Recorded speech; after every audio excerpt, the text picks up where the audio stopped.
What's up, everybody? Welcome back to the podcast. We're filming on a Friday, so I'm in a little bit happier mood. We got our coffees. Hannah, my beautiful friend who I'm having on the podcast, made me a maple cinnamon. I don't remember what else is in it. Brown sugar, sea salt. Yes. And it's beautiful. So grab your coffee. Hopefully it's Friday for you. I know I release this on a Monday, so I just hope you watch it eventually. But welcome back, everybody.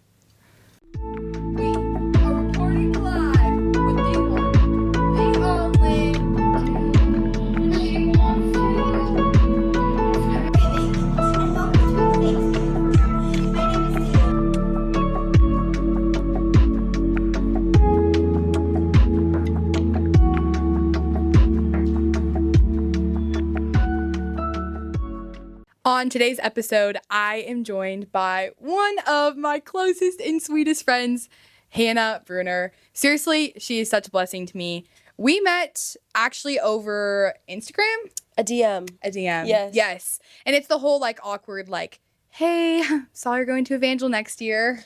Oh my gosh, I just went through our DMs yesterday. Did you? And I was scrolling down, and it was so funny because we would just text with a lot of exclamation points and a lot of all uppercase, oh my gosh, I love Jesus. This is funny because this is the first time in my life where I felt like I met someone who was low-key text the same way. So we're gonna be twins. We are twins. We're not twins, but that's how we met. Yes. Yep. And one of the things that we kind of first bonded upon was we were both in public school, and we were Jesus needs to come to the public school. If you know, you know. And we were kind of feral for that. And so, I was super encouraged by Hannah because at this time, she was helping lead Jesus rallies in her school in, I don't even know how to pronounce. Olathe, Kansas. Shout out Kansas. Yeah, she said that to me. I was I don't know how to pronounce that. You're but where is that? She started leading these Jesus rallies. And so, Hannah, maybe just talk a little bit about oh my gosh. How did that happen? How did it start? So I didn't ride a horse to school for anyone who wanted to know. But yes, Kansas City, Kansas. So I was a product of this Gen Z evangelism movement that has been going on for probably 10-ish years of just these young people coming to Christ, having so much zeal and on fire for the Lord and just wanting it to share with everyone. And so I was a product of that, and I really did encounter the Lord. I would say the end of my sophomore, early junior year, I really did encounter him, and I was in such a dark place. I wanted people to know the God that I encountered, and I had so much zeal and fire for him. And I was friends with 20 guys and girls in high school that didn't really know a lot about Jesus, but we had a lot of fire, and we were gonna do a Jesus rally. And so I remember, I'm not gonna go too far deep into it, but I remember me and my best friend, we were a little delusional. I'm not gonna lie, but we were this is not my idea. I was kind of the sidekick in this, but we want to do a Jesus rally, and we want to get all of the bigs there. Bethel, pull up. Upper Room, pull up. All of the people on our Spotify will be there in Jesus' name. And we were at the gym, and I ended up DMing Upper Room. Actually, I ended up DMing Gen Z for Jesus, which is an Upper Room, kind of sister. And we ended up getting a DM back. Then they were they're going to send a team of worship leaders from Upper Room to come sing, and they're gonna send an evangelist to come preach. And we were oh my gosh, we're gonna go to the nations after this. It's gonna be amazing. And now I'm here. But dun, dun. It was crazy. We were just a lot of on fire teenagers who really did not know how to effectively evangelize. Sorry, but we didn't. We just had a lot of zeal, and we were we want to share this with everyone, and it was beautiful. Were there dysfunctional things? Yes, I cringe sometimes when I think about them, but we just had a lot of fire. And so that was kind of my high school experience. Yeah. And decided to come here to Evangel. I was where, it wasn't my public high school. I'll just say that much. I was wow, Jesus, you want me here? I did not know why, but we're here. Right. And the shift for honestly me and Hannah at first was man, we just felt we were not being effective for the kingdom. Dude. We got here and it was dang, dude. I'm trying to talk to people about Jesus, but they say they already have him. So yeah, what am I supposed to do? Yeah, It's true. We kind of went through this internal battle of like, we were around such secular people for so long in middle school and high school and just our whole like education experience. It's like, how does that change at public or at private, Evangel University, like a private Christian college? What does that look like? Which we can get into that later if you want. But like, yeah, I definitely changed my like view of, like what is sharing the gospel. It changed so much when I came here. Totally. Yeah. And kind of just take me through maybe what was the process that the Lord kind of took you in after you went through these like amazing Jesus rallies, and you're sharing the gospel, you're freaking on fire.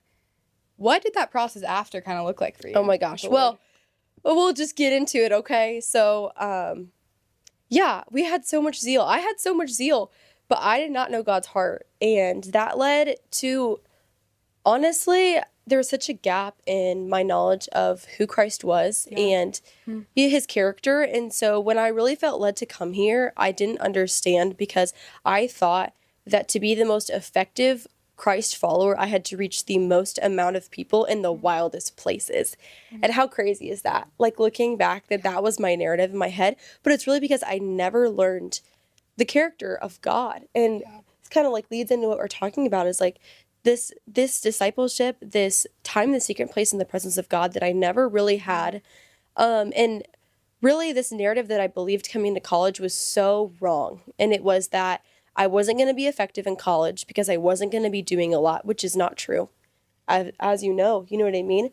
And I literally, this is outing myself, but like I literally was like, okay, Jesus, I feel like you want me to go to Evangel, but like I'm not going to be doing a lot here. Right. So I'm going to go to the street every day and go street preach so I can like earn your favor and like earn up this like it's totally like a missional mindset that's like so false. As the character of God is not like that. And so there was just this whole like 2 years of unlearning what I thought who Jesus was and what he wanted from me in my life, and actually like spending time with the Lord. And so when I went to college and all I had was time, I was like, okay, like I think the Lord actually wants me to like spend time with him and like learn him. And it's such a process. Like that, it sounds so simple, but it's like, for me, it was like, what? Like, I'm not going to be doing that much for you, Lord. And he was like, I don't care. I want you to know me. You know what I mean? Like you don't know me. It's just crazy.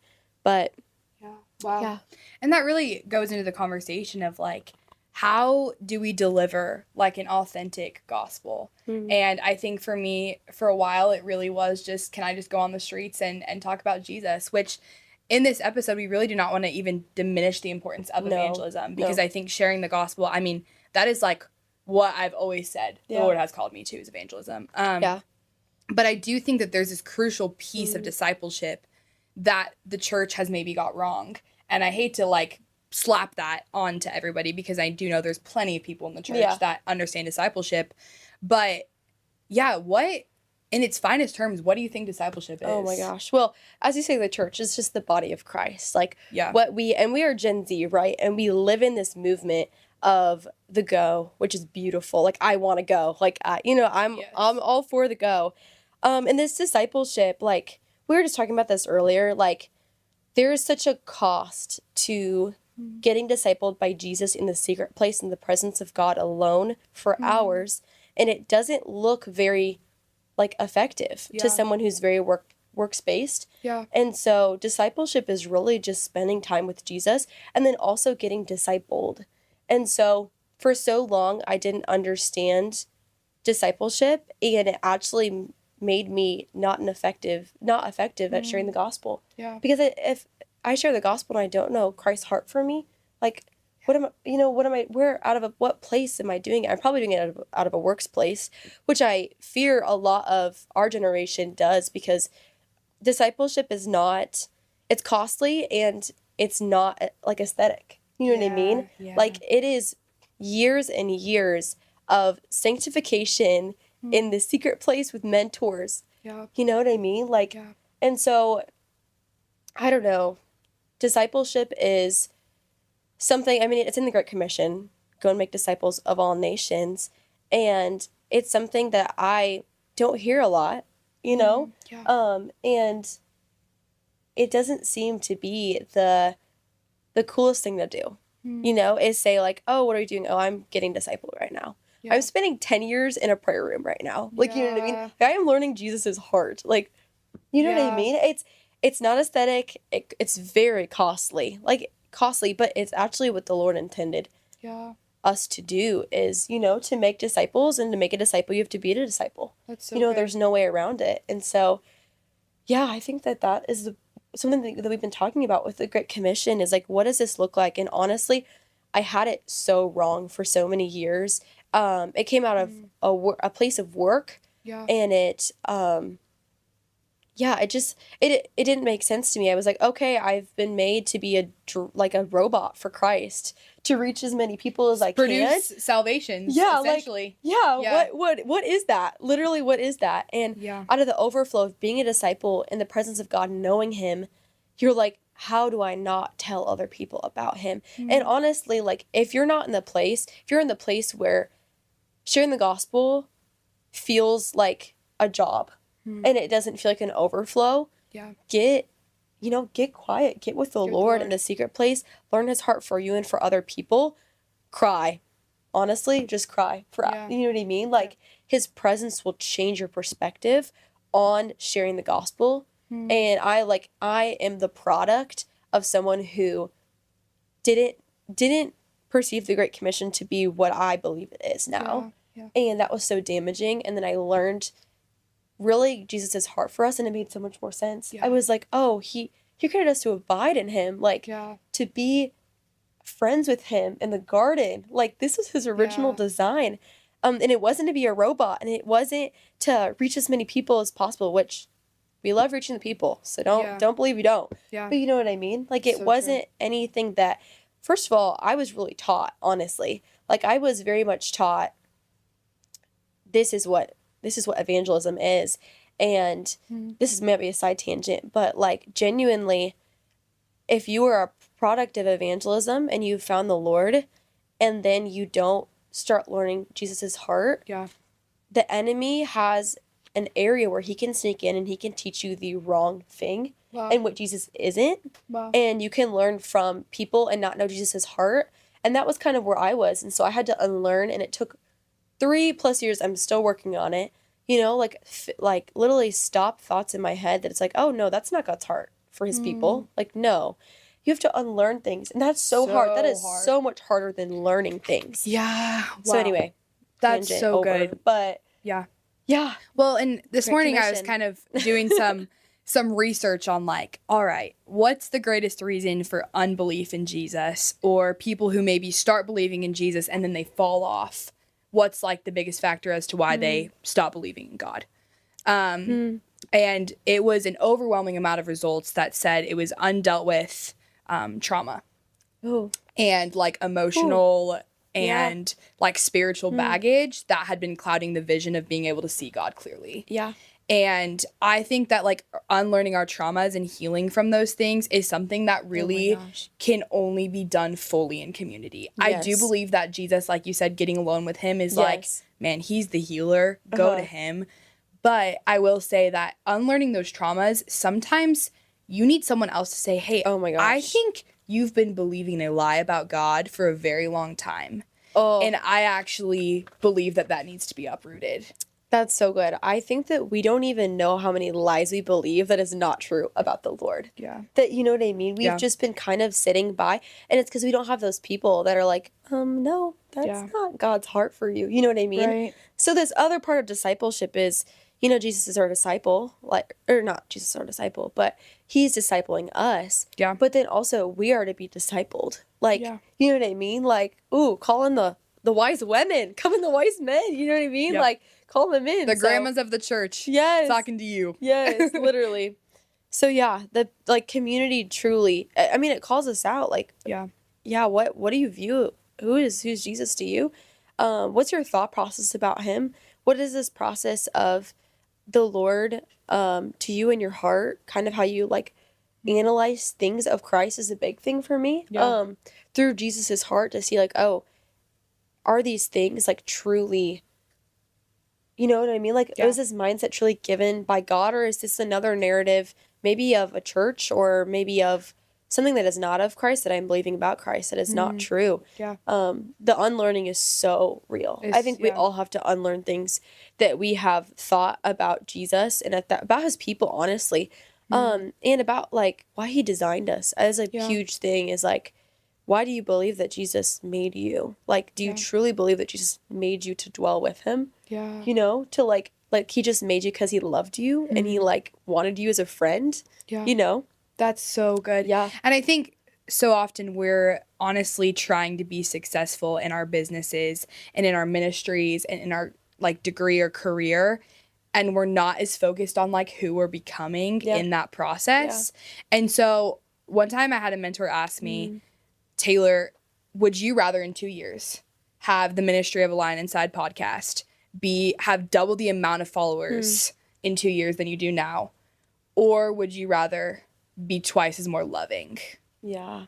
And I feel like that just really, oh my gosh, that like got me. Yes. I was like, okay, because it is not what I do for God. It is not even what I do for his kingdom. There's this process of becoming more like him and bearing fruit of the Spirit that I am so much more concerned about, because that produces longevity in the kingdom. Like that produces something that is rich and that I can pass on to my kids, and that one day those kids can pass on to their kids. Yeah. And it creates like this generational Jesus. Yeah. And that's what it's about. Yeah. That's so good. That's so countercultural, but not even just counter of this world, counter of what I believe sometimes the narrative of the church is. You know what I mean? Like, what is the reward of sitting with him and learning him? Like, you know what I mean? Yeah. Too often we're taught that there is a bigger reward in our works, which there is a reward in our works, you know, but there is also a reward in our time with him in our secret place. Yeah. Like, honestly, knowing and learning God's heart. Like, when I get to the end and I get to meet Jesus, like, do I want to know his heart, or do I want to have done the most for him? You know what I mean? And what do I think he would want of me? And it's got to be a mix, right? Yeah. But like, Jesus without knowing the heart, like, who is Jesus to you if you don't know his heart? So true. You know what I mean? Wow. It's so good. And even as you're talking, I'm thinking about, you know, when we get to the gates of heaven, there's like this popular verse, and it's like, well done, good and faithful servant. And I think for a while that was like my primary motivation, which, is it wrong to like want to make God proud? Absolutely not. But one, like, he already is proud of us. Yes. Two, like, he says something else there that I think we often miss out on. And it's that there will be people that come to the gates and he will say, depart from me, for I never knew you. Yes. And he's not going to say, depart from me, for you didn't do enough to save my kingdom. Yes. You didn't share the gospel with enough people. I never knew you. So and good. The reason that he would say that is because he's so relational. Yeah. He's caught up in relationship. He's caught up in knowing us deeply and intimately. Yeah. And honestly, I want to know Jesus before I make him known. And I think there's like, you know, we have all these trendy sayings in Christian culture of like, what would Jesus do? And know Jesus and make him known. Yeah. Which is, I'm actually headed this summer to Pulse Evangelism, which I'm so excited for. But that is their motto. Yeah. And what I absolutely love about it is like the know Jesus part before making him known. Like, it's about knowing him. Yeah. Yeah. And why is that so hard for us sometimes? So difficult. Like, and it might be just a personality thing. It might just be like a different, but like we are both very relational people. Yeah. And we love the make him known. Like, like genuinely love, delight in the make him known. And then sometimes neglect the know Jesus part, you know? Yeah. And when that came first, like that is the first part. This is the if-then statement. You know what I mean? Like, if I know Jesus, then I can make him known. Yeah. Oh, that was good. That was good. That was good. That was a bar. Just kidding. Shout out. No, while you're saying that, I was just thinking of 1 Corinthians 13, the way of love. And you're just talking about, like, when you get to heaven and, not to get all deep or anything, but, like, you know, it says, oh, gosh, and if I have prophetic powers and understand all mysteries and all knowledge, and if I have faith so as to remove mountains but not have love, I am nothing. Wow. If I give away all that I have. If I deliver up my body to be burned, but have not love, I gain nothing. Wow. You know what I mean? Yeah. And like, I just love this verse. It's like, basically, these are all good things that this person has done, you know? But without love, we have nothing. It's meaningless. His love. And if you don't feel like you have his love or you understand his love for you, go understand his love for you. Go get a disciple, you know, like go, Yeah. you know, get in the secret place. 100%. Like the love is the key that unlocks the works, Yeah. you know? Wow. And for far too many people, I fear they don't know Christ's love. I mean, Yeah.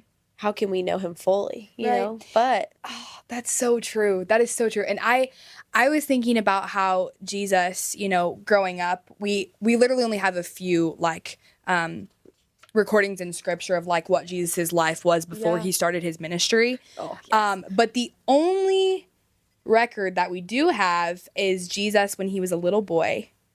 And, you know, Mary and Joseph are walking, you know, Sunday afternoon after church, and they're like, all right, Jesus, you know, where do you want to go for lunch? And they look back and Jesus isn't there. And they're like, What? Where the heck is Jesus? What is going on? I think he's like 12. I don't know if you can fact check me on that. Not Everyone sure. fact check me Not on sure. that. He was young.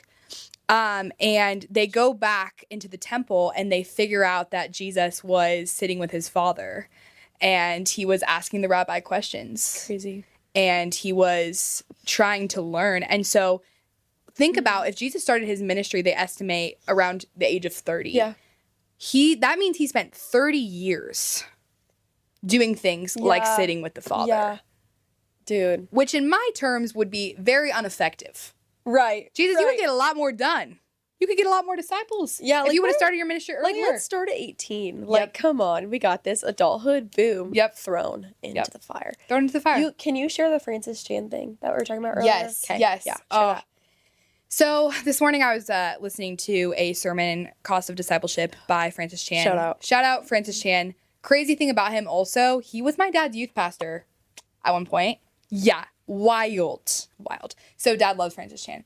But he was talking about how, as, you know, he's doing really well in the ministry, and he was talking about how he sees, like, all of these 20-year-olds and, like, 30-year-olds, and he's like, I don't think they're going to make it in the kingdom. Dude. Like, they are not going to make it. Like, they're running, they're going, they're on fire, they have the zeal. I don't think they're going to make it. And he said he was really convicted because he sat with God. And God said, well, then who's going to teach them? And he felt this, like, pull to, like, man, God, if I'm sitting here judging them and saying they're going to burn out, what am I doing to instill, like, the secret place in them, to instill the presence of God in them? Oh, my gosh. Which we were talking about this morning, and we're just like, dang, because honestly, our message to anyone that's watching this that is older and is not Gen Z, like, we need you. Like, hear us. Yeah. We are not self-sufficient in just being Gen Z. And I think sometimes Gen Z, we are so, like, on fire and, like, there's revival happening for us and all the things. And I genuinely, we cannot let that burn out. That has to stay. But if you think about a candle that doesn't have a very thick wick is going to burn down and dwindle real fast. If it has a thick wick and a steady base, it is going to be able to burn for a really long time. That's so good. And so I think the goal of discipleship is to enable us to burn for a long time, to have longevity of our faith. And so, Hannah, what, like, I don't know, what would you say about Dude, it's so good. Francis Chan. First of all, okay, I hear you. You know, but like these, what did you say about the 20-year-olds? You said they're not going to make it. They're not going to make it. That literally shakes me to the core of my being, because I've literally felt this about people where it's like they have so much zeal, but like they're not going to make it. Like, you know what I mean? If they don't get discipled and know Jesus' heart and like keep growing in this, you know what I mean? Like, they're not going to make it. And to all the 20-year-olds who feel pressure to do what you see online and what you see this generation doing, and it's beautiful. Like, genuinely, the amount of people that are going to preach the gospel in their cities, in their towns, and the nations. But to any 20-year-old who feels burnt out on that, or feels like they don't know Jesus' heart, like, his heart is for you first. Yeah. Like, for you to know and love him first, and for you to genuinely have a relationship and longevity. And this is what I always tell Taylor. It's like, I want to be discipled for 10 years. Like, I genuinely want to be discipled for 10 years. Obviously more than that. But, like, in my 20s, do what the kind of countercultural thing is to do with our generation, honestly, is to sit in the secret place with a mentor, like not in the secret place with a mentor, but in the secret place and with mentors and get discipled and maybe learn 1% of God's heart. Yeah. Because, you know what I mean? So true. And then maybe I'll make it. You know what I mean? Like, but I genuinely don't believe as young adults we will make it without that. Yeah. You know, we'll have so much zeal for Christ and like burn out because we never actually spent time with Jesus. Yeah. And then from that we'll learn the wrong things about Jesus because we never spent time with him. And that's exactly where I was. Is I didn't spend time with him, but I spent time with his people and I spent time evangelizing and sharing the gospel, but not knowing his heart. And I learned so many wrong things about him and took so long to unlearn them. So the 20-year-old who is like, how do I make it? It's with him. And like, it's not less effective. Oh my gosh. No. It is not, you are not a less effective person in the secret place with him. It's so powerful. Genuinely more effective because out of the overflow of that, you can then abide in him first. He didn't create you to be a robot. Like, let's put it right there. He created you for friendship. Yeah. So abide in him, rest in him, be with him, but then also want to share him and not feel like you just need to share him because it's the Great Commission and like this is your job, but like genuinely want to share him with anyone you come encounter with. That's so good. And on that note, like, secondhand revelation, like someone else's revelation of God is not sufficient for your own walk with God. Dude. And I had this, like, guys, it hit me this morning. I was just like praying over this podcast and it's really hard in this role to not get caught up in like the amount of views I'm getting or like how many people are liking it or how many people have watched it, blah, blah, blah, blah. Yes. But the Lord really just hit me and he was like, Taylor, like, your podcast, your reels that you make on Instagram, they are not effective unless people walk away wanting to know Jesus more and actually doing it. Yeah. Like, the sake of this podcast is not so that you get your daily time in with the Lord. These 30 minutes that you're listening to this podcast is not enough. So good. And not in a sense of like, do more, be better. In the sense of like, this is not your fill. Yeah. Your spiritual fill. Like, this is not your bread. Yeah. And watching sermons, going to church on Sunday, I'm sorry, that's not being with Jesus himself. Yeah. Nothing is as good and as rich and as powerful as sitting with God. And so I want to tell you that, man, if you're someone that's been listening to my podcast, I'm so thankful for that. But I am begging you, get in your secret place. Yes. Like, I do not, firsthand revelation, ask God what he thinks. Like, before you take my word as truth, ask God what his truth is. And I just pray that this podcast is only a reflection of the truth that God's doing in my life. Yeah. But nothing is as powerful as encounter with him. Oh, that's so good. I mean, the firsthand revelation, I don't think I knew what firsthand revelation was till like 2 years ago. Maybe like a year and a half ago. Wow. It's like, oh, like I can actually, like the Father can actually reveal himself to me. Like I thought it was just watching people get revelations or like listening to my pastor, you know, say, oh, Jesus taught me this. And like, you know what I mean? But like, this is genuinely, like we were talking about this, the Holy Spirit is accessible as in 20 years as he is when you first meet him. Yeah. You don't graduate and more like, you know, like, oh, I can reach more of him. Like, he is genuinely so accessible. Wow. And to get that firsthand revelation of who Christ is so pivotal to our faith.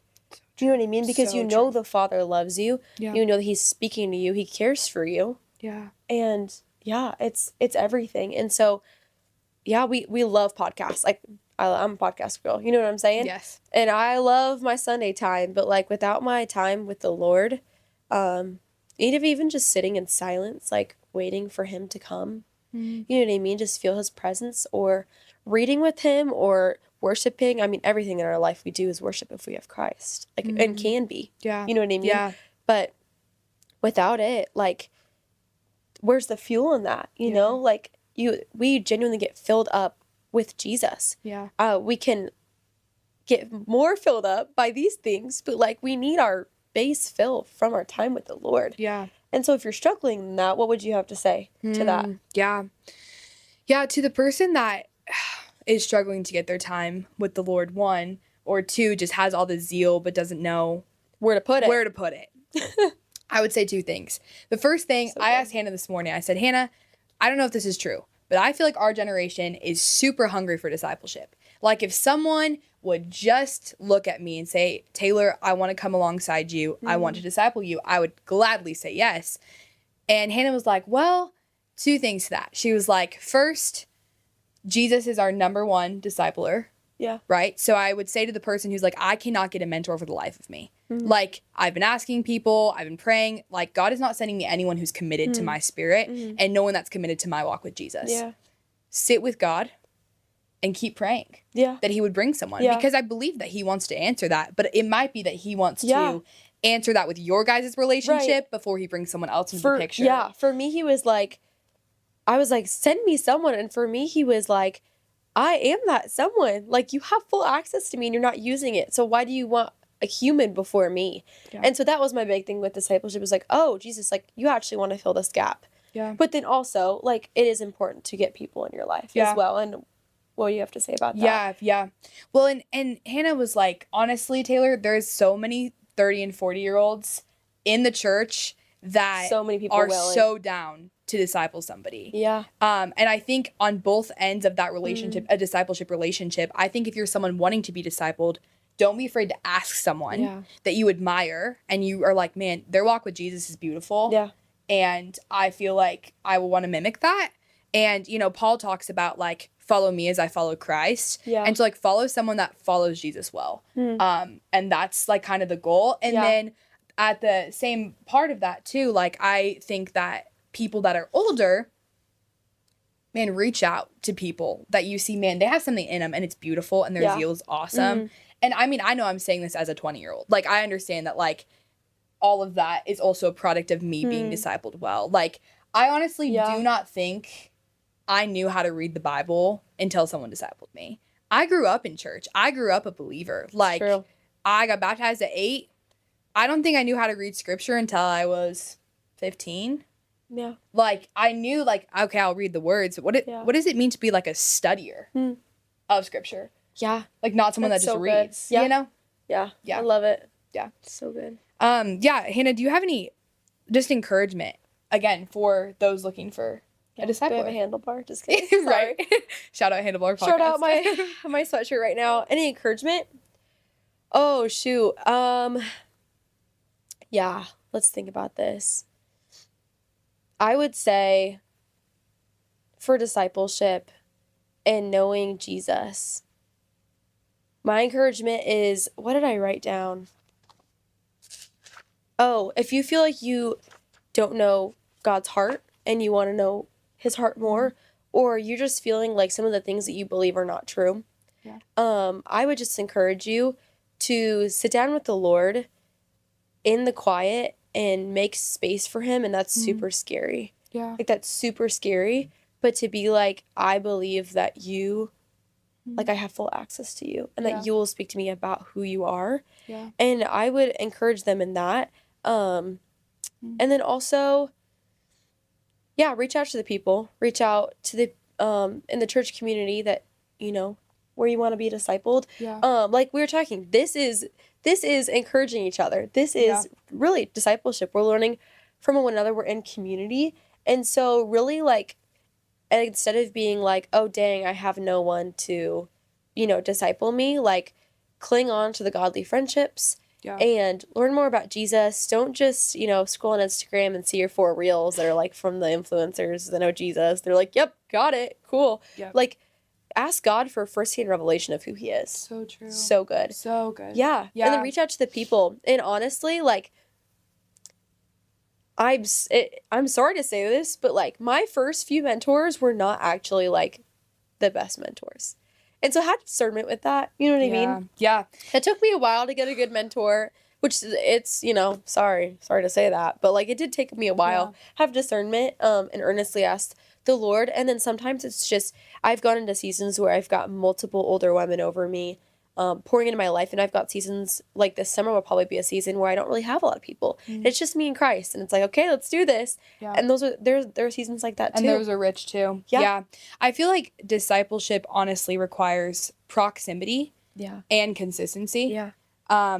Because I've been mentored well, and I've also had people, I wouldn't say like, I just don't know how to phrase it, but they've really fallen off with me, and like, that's not to blame them. It's just to say like, discipleship is not let's meet once every like few months for coffee and ask about your relationship with Jesus. Yes. Like, it requires proximity. Like it requires doing life together, being a part of the same circles. And I feel like I'm discipled by my friends every day. Like when I look at Hannah's life, like what I see is her loving people and loving God.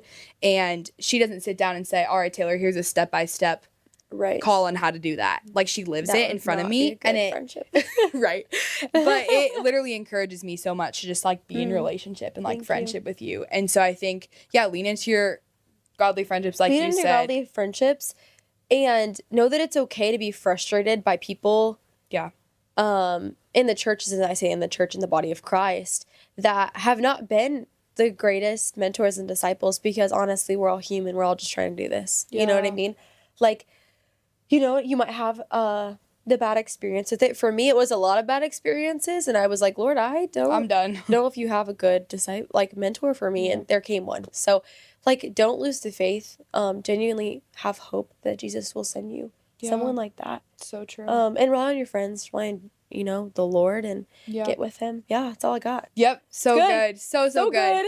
Well, thank you guys for tuning in today. And thank you, for just the consistency of like the support. But again, I encourage you after this episode, go be alone with Jesus, seek Him and His face. And to end the podcast, I meant to open up with the podcast, but to end, Hannah is a Starbucks barista. I like to see her on the early morning shifts. She's there. Sometimes she gets there at what? 4:45. 4:30 to 5:30 I work almost every day. So wild. But Hannah, gotta sleep in for all the Starbucks lovers, what is your recommendation? So when you get hardcore like me, espresso's not enough. So I do a grande salted caramel cream cold brew with an extra blonde shot of espresso, approximately 250 milligrams caffeine. It'll wake you up and knock your socks off. Wow. That is what I recommend. And if you're not that hardcore, brown sugar shaken espresso will never disappoint you unless that machine ain't working. Yeah, that's my thing. Wow. And thank you, Taylor, for coming and visiting me all the time. Oh, on my dude. It makes me so happy. I get done with my workout, and I'm like, you know what is a great reward for my workout? So they come in, and I'm like, I'm behind the bar. And then I'm like, hi, Hannah. And I like know she's doing total ministry because it's like all the really awesome people that work there, which we love Starbucks people. But, so many people Your workplace is a ministry. Yep, workplace is a ministry. So, thank you guys for tuning in. Yes, thank you. And have such a good day. Thanks for having me. Bye.